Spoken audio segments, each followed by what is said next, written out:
So 3 minus 1. So 3 minus 1 is equal to 2. Then again 3 minus 1. So 3 minus 1 is equal to also 2. Now 2 times 2 is equal to 4. But this answer is not correct. This answer is completely wrong. So now let's solve this problem correctly by using a PEMDAS rule, right? So PEMDAS, P-E-M-D-A-S.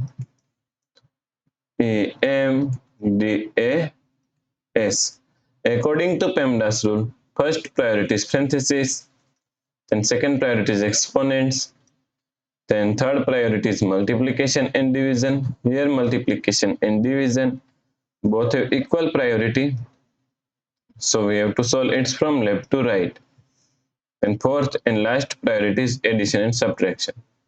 Also addition and subtraction both have equal priority, so we have to solve it from left to right.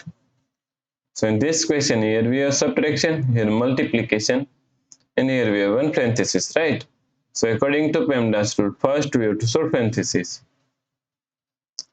So now 3 minus 1. Now solve this parenthesis. 3 minus 1 is equal to 2. So times 2, right? Now here we have subtraction and here multiplication. So according to PEMDAS rule, first we have to solve multiplication, then we have to solve subtraction. So now 3 minus, now 1 times 2 is equal to 2. So 3 minus 2 is equal to 1, right? So the correct answer is 1. If you like this solution, then please like, share and subscribe Virakti Education YouTube channel, and also do not forget to comment your answer. Thanks for watching this video.